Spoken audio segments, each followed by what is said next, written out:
Pasta e ceci è un super classico della cucina, con l'aggiunta dei pomodori secchi gli dai veramente una marcia in più. Vediamo insieme la ricetta, come l'ho fatta, spiegato bene come al solito. Come prima cosa metto a mollo 10 pomodori secchi. Un pomodoro conta in questa maniera con le due metà, se invece sono così con una metà semplice devi contarne 20. Li metto a mollo in acqua tiepida. Poi mi serve il brodo, metto un pentolino con mezzo litro di acqua sul fornello e poi ci metto il dado. Metto sul fuoco un tegame abbastanza grande da riuscire a contenere tutta la pasta che farò. Ci metto un po' di olio d'oliva.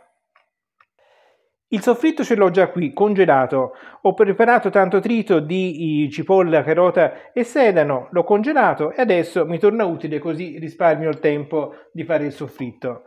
Metto i medaglioni direttamente congelati in padella e poi si scongeleranno piano piano. Se contengono un po' d'acqua, questa evaporerà quasi subito, per cui non è un problema. In pochissimi minuti il soffritto si è scongelato e ha già cominciato a soffriggere per bene. Non tenere magari il fornello troppo alto. A questo punto posso aggiungere i ceci precotti, li aggiungo al soffritto e li lascio andare per una decina di minuti all'incirca.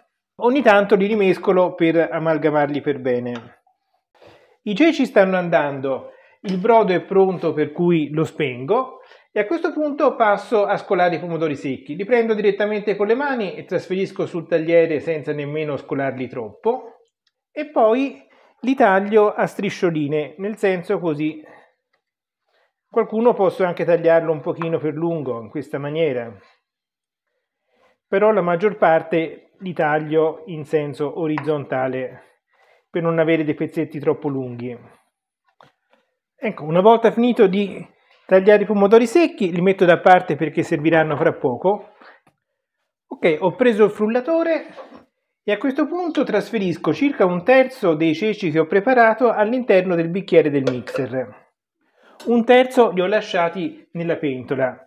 Aggiungo anche un po' di brodo che ci serve per riuscire a usare il mixer correttamente. Bene, a questo punto frulliamo tutto.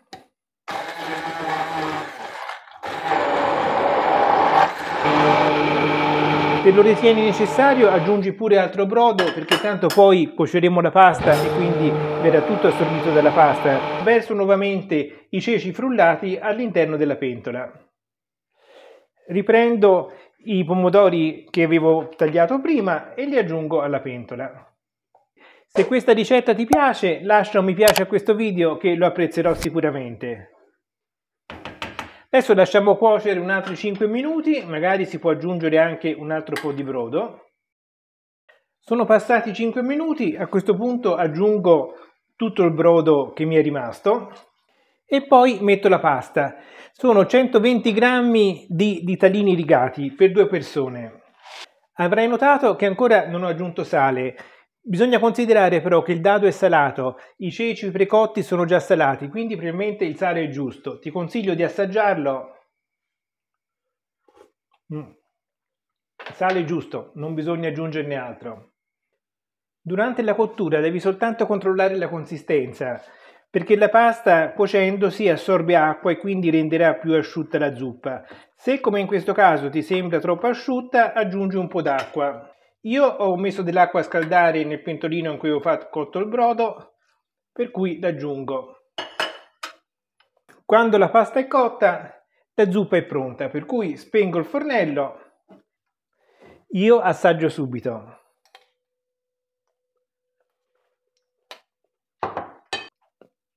È veramente buonissima.